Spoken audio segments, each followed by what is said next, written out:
kısaca gördünüz. Odanın bir özelliği yok. Alman bir kız, belki 25 yaşında varsa var. Böyle bir binada kaldım işte, otel burası, düşün.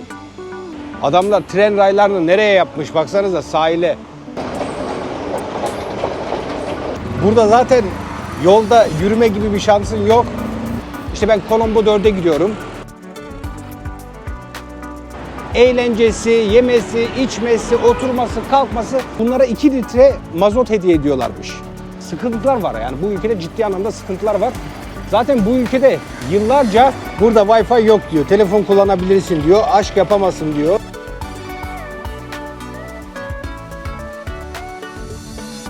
Yeni videodan herkese selamlar. Sri Lanka maceramız devam ediyor. Otelde başlatmak istedim. Şu anda kaldığım oteli ve fiyatı sizlere söylemek için. Şimdi belki böyle fena durmuyordur ama şöyle yaklaşınca bak, rutubetten şeyden hep patlamış buralar.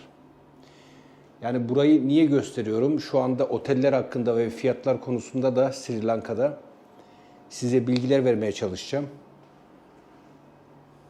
Ve aslında çok pahalı olduğunu anlatmak için burada başladım. Şöyle kısaca gördünüz, odanın bir özelliği yok. Ama buranın fiyatı 25 dolar. Yani 25 dolar öyle şehir merkezinde falan da değil. Hangi şeyler ucuz, hangisi pahalı, bunların hepsini konuşacağız. Şimdi hadi dışarı çıkalım. Benim oda burası. Buraya da böyle bir oturma alanı yapmışlar. Böyle gelip burada kalanlar, galiba alt katta mı, üst katta mı, hostel de var galiba. Onlar da gelip burada işte oturabiliyor. Burada mutfak falan var, yemek yapacaksa. Su 24 saat burada ücretsiz veriliyor, alabiliyorsun, bu arıtılıyor. Bir de burayı kim işletiyor biliyor musunuz? Dün geldim, ne alaka ya? Alman bir kız, belki 25 yaşında varsa var. İşte konuştuk, sen neredesin dedim, böyle sapsarı bunların arasına karışmış. Burada hepsi çok esmer, kara kara adamlar. Böyle baktım, arada böyle parlıyor, dedim sen dedim nerelisin dedi, ben Almanım dedi. Ben dedim Almanya'da yaşadım falan. Almanca konuşmaya başladık. Burayı işletiyormuş. Ya sen ne alaka geldin buraya, burada Sri Lanka'da burada tutup bir yeri işletiyorsun. Çok şey diyebilirsiniz, ne var hani yatırım yapmış, sen de Bali'de yapıyorsun veya işte başkaları, hani niye buna çok şaşırdın? Abi Sri Lanka'da yaşamak çok zor. Yani ben ciddi samimi söylüyorum, biletim var, 9 gün sonraydı. Daha erkene alıp da gideyim bir an önce diye düşündüm. Ha, saygı duyarım. İlla ki Sri Lanka'yı seven vardır veya burayı beğenen vardır. Ama bana göre değil. Ben her zaman videolarımda samimi, beni izleyen insanlar ben ne düşünüyorsam samimi bir şekilde bunu öğrensin. Ya tutup da yapmacık ben yapamam. Beğenmediğim bir yere çok güzelmiş falan filan da yapamam. Yani şöyle, buranın doğası ve gezilecek yerleri tabii ki var. İlla ki güzel. Ama genel olarak trafik, buradaki yaşam tarzı, hijyen, bunların hiçbiri, insanların yapısı, karakteri, bunların hiçbiri bana uymuyor. Tamam mı? Bu uymuyor. Bir de şöyle bir şey var, hadi böyle bir ülke olabilir ama çok uygundur. Ha, o zaman anlarım, derim ki tabii insanlar gelir, bazı yerler pahalı, işte gelip buralarda çok daha uyguna tatil yapabilirler. Fiyatlar hiç ucuz değil, fiyatlar bayağı pahalı Sri Lanka'da. Şimdi burada ciddi bir ekonomik kriz var. Bu ekonomik kriz sadece burada yaşayanların üzerine yüklememişler. Aynı şekilde turistlerin de üstüne yüklüyorlar her konuda. Şimdi düzgün, bak burada her yerde yemek yiyemezsiniz. Neden? Hijyen açısından. Hiçbir Türk gidip de oralarda yemek yiyemez. Bak ben bir gittim, uygun. 2 dolara var, 3 dolara var ama ya oturup orada yemek yiyemezsin. Başka lüks yere gittik. Hani lüks dediğim de işte oraya göre, yani lüks sayabileceğimiz biraz temiz, düzgün 7-8 dolar para veriyorsun ya. Şaka gibi. 7-8 dolar. Aha, otel gösterdim. Şu dandik otelde 25, içeri rutubet, balkonun camı yok, doğru düzgün şeyi yok. 25 dolara veriyorsun. Burada oteller 25 dolar. Yani burada düzgün bir otelde kalayım dersen yani 40-50 dolardan yukarıda kalacaksın, şöyle biraz düzgün eğer istiyorsan. Ama 25-30 dolar veriyorsan böyle dandik dundik yerlerde kalıyorsun.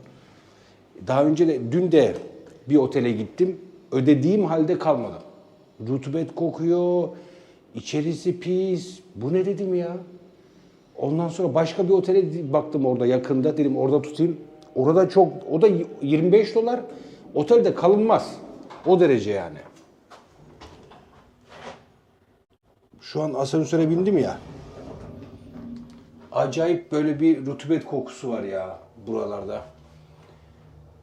Yani nemli tabii ki bu Bali'de de var ama Bali'de birçok yeri tabii ki orada şöyle 10 tane otelden bir tanesinde denk gelebilir de 9'u süper otelleri. Ben burayı gördükten sonra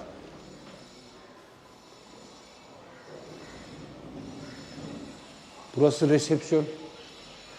Biz kızlar hay. Hay. Çıkış nerede ya? Buraya bakalım. Evet, sokağa çıktık. Böyle bir binada kaldım işte. Otel burası, düşün.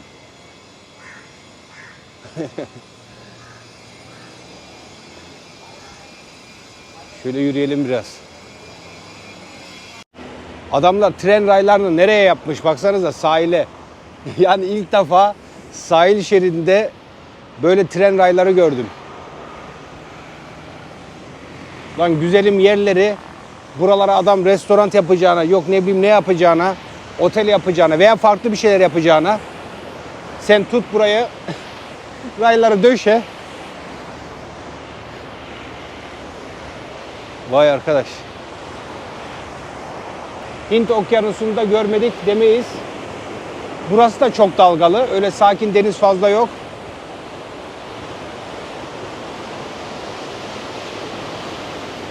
Şuraya bak.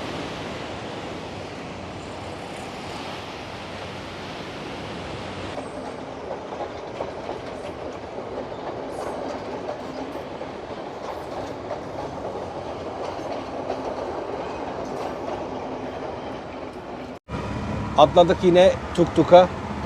Burada zaten yolda yürüme gibi bir şansın yok. Şöyle yok. Bu arkadaşlar sağ olsun. Yani istediğim fiyata götürürüm diyor artık, yani öyle şey değiller. Gerçekten ulaşım bak burada sıkıntı değil.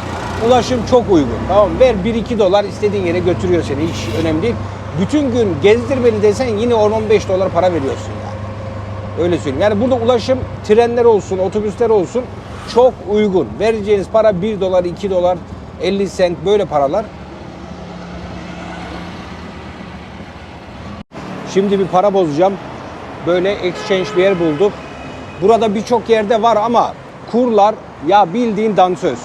Birisi 270'ten bozuyor, biri 260'tan, biri efendim 300'den. O kadar fark var ki kim neye tutturursa, yani dışarıda bir kur, belli bir kur yok. Tamam mı? Sana kafasına böyle bir şey söylüyor, kabul edersen hesabı. Bakalım bura nasıl olacak, hadi girelim. Burası 290'dan bozuyor. Bu da normal bir kur.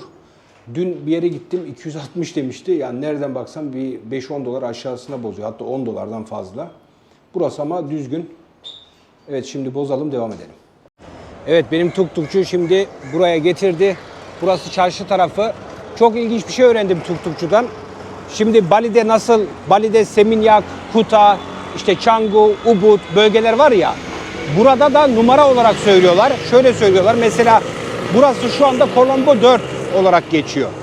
Böyle Colombo 15 tane sayısı var. İşte Colombo 1, Colombo 2 adres tarif ederken de böyle söylüyorsunuz. İşte ben Colombo 4'e gidiyorum gibi, çok tuhaf ya. İlk defa böyle sayılarla belirten bir yer gördüm. Buralar gelişmiş yerler diyebiliriz. Daha böyle yüksek binaların ve gökdelenlerin de olduğu bir bölüm. Tabi buralar biraz daha düzgün diğer yerlere göre. Bu tarz yerler çok az var. Yani bakmayın şimdi böyle şey durduğuna. Gerçekten bu ülke hiç gelişmemiş hiçbir konuda. Tabi bu ekonomik krizde illaki çok etkilemiş ve bayağı geri atmış bu insanları. Ama eskiden de burası fazla bir gelişmiş bir ülke değil. Zaten diğer yerleri hep orman, yeşillik, doğası çok güzel kesinlikle. Ama bir tek doğa için buraya gelinir mi bilmiyorum. Ben açıkçası şöyle söyleyeyim. Ben samimi konuşmayı severim. Hiçbir yeri de kötülemek veya oraya karşı herhangi bir şeyim asla olmaz. Bu benim düşüncem. Benim bir daha gelmek istemediğim bir ülke. Çünkü ilgimi çekmiyor. Anlatabiliyor muyum? Yani tarz olarak, işte eğlencesi, yemesi, içmesi, oturması, kalkması bana göre değil. Anladınız mı? Yani illaki gelip de burayı seven de çıkabilir. Bilmiyorum. Kendi adıma konuşuyorum. Benim tarz değil. Eğer beni izleyenler arasında Asya turu yapmak isteyenler falan varsa, Sri Lanka'yı illa da görmek istiyorsa bence kesinlikle en sona burayı bırakın. İlk önce biraz tecrübe kazanın diğer ülkelerde. Çünkü burayı gezmek hiç kolay değil. Haritaya bakınca Sri Lanka çok küçük bir ülkeymiş gibi gözüküyor. Çok küçük bir ülke değil. Bir yerden bir yere gitmek için, aşağı kısma gitmek için en az 4 saat. Oradan orta kısma geçmek için yine 4 saat. Yani çok böyle küçük bir ülke değil. Siz Sri Lanka'ya gelirseniz tamam, siz bir Hindistan'ın bir adasına geliyormuşsunuz gibi düşünün. Çünkü kültürleri aynı, insanlar aynı. Bunu bilerek gelin kesinlikle. Hello. İnsanlar hakkında bir önceki videoda da söylemiştim. Şimdi tekrar söyleyeceğim. Bence iyi insanlar. Öyle şey değiller. Yani ben sevdim. Eğer böyle bazı şeyleri bize ters gelebiliyor, kaba gelebiliyor ama bu kesinlikle yani kötü niyetli yapmıyorlar. Çünkü kültürleri öyle alışmışlar. O yüzden yani bence insanlara iyi. Güvenlik konusunda illaki burada bu kadar fakirliğin olduğu yerde her zaman güvenlik bazı bölgelerde dikkat edilmesi gerekir. Bu bir gerçek. Ama genel olarak merkezi yerlerde bir sorun yok. Ama farklı yerlere böyle gezeyim. Yani burada kafanıza göre gezemezsiniz. Öyle sokak sokak gireyim, oraya gireyim, buraya gireyim. Yani sıkıntı olur. Çünkü aşırı bir burada ekonomik kriz var. Açlık sınırının altında yaşayan bir sürü insanlar, sıkıntılar var. Yani bu ülkede ciddi anlamda sıkıntılar var. Zaten bu ülkede yıllarca iç savaş olmuş. Yani politik açısından da sıkıntılı şeyleri var. Görüşleri var birbirlerine karşı da. Ya böyle bölge bölge çok değişir tabii ki. Böyle bir markete geldik. Burada bak şunun fiyatı 375, yani neredeyse 1 dolar 20 sent şu. Çok pahalı ya, çok pahalı. Ya buralarda şimdi buranın halkı zengin olmadığı sürece buralardan alışveriş yapmaz falan. Zaten mümkün değil yani. İnanılmaz. Şöyle bir şeyler alalım bari otele.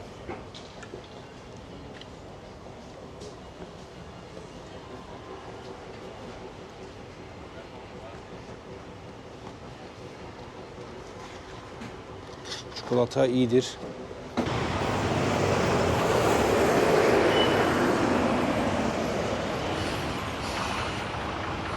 Bunların meşhur otobüsleri.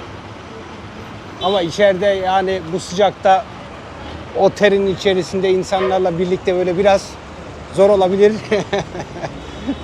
Ona göre. Ben binmedim açıkçası. Ay ay ay.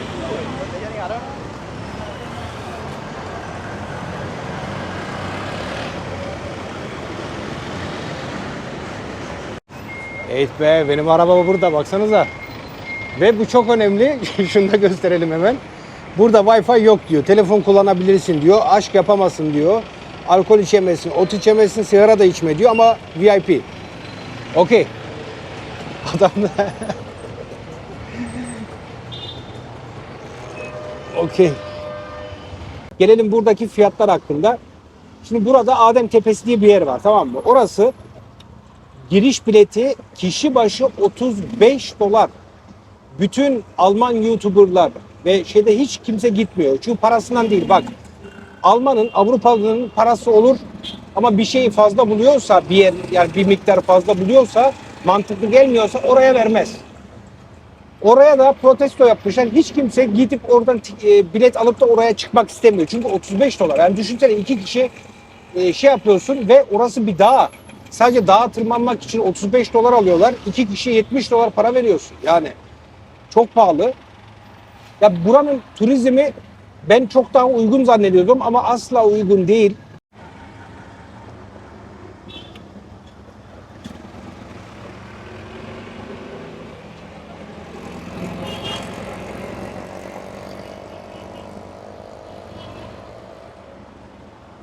Ama bunlar dünyanın en iyi şoförleri olabilir. Böyle milim milim var ya, birbirlerine sürte sürte geçiyorlar ya. Kaza olmuyor arkadaş. İlla ki oluyordur ama yani benim şahit olduğum olmadı. Ya böyle bir trafikte kaza olmaması mucize. Yani bildiğin dip dibe giriyor, oradan çıkıyor, buradan çıkıyor. Biz Bali'de veya Tayland'da veya Asya ülkelerinde şey diyoruz değil mi, işte trafikte kaos var ne. Sen gel buradaki kaosu gör. Ondan sonra kaos anlarsın.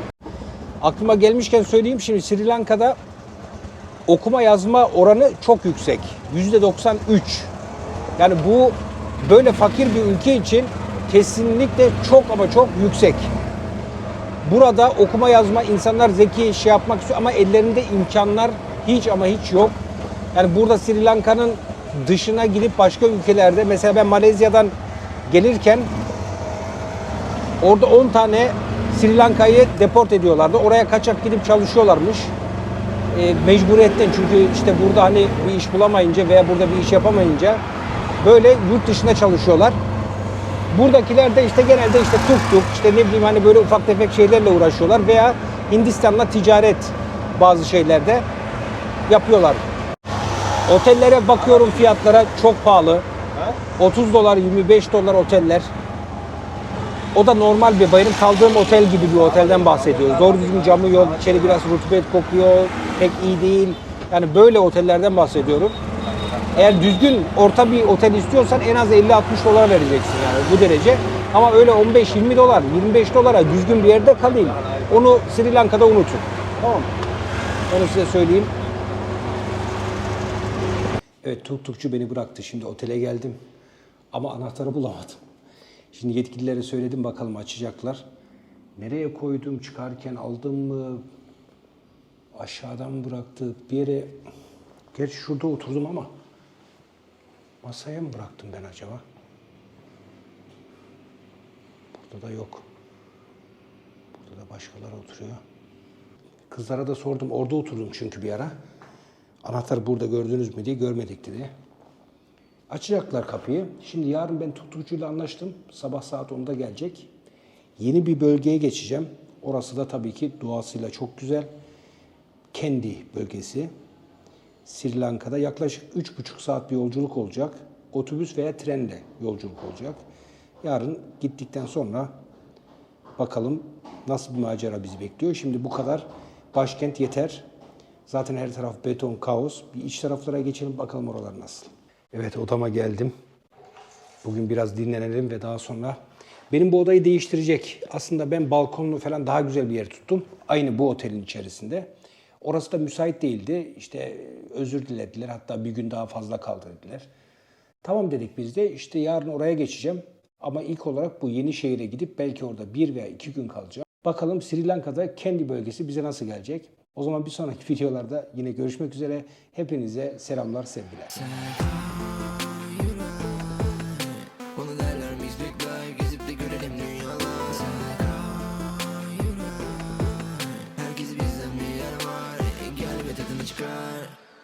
Yıllar beni yollara koydu, ben tamamladım, durdum gel. Yok bize hiç engel. Yol arkadaşım olsan ki zaten böyle güzel her şey.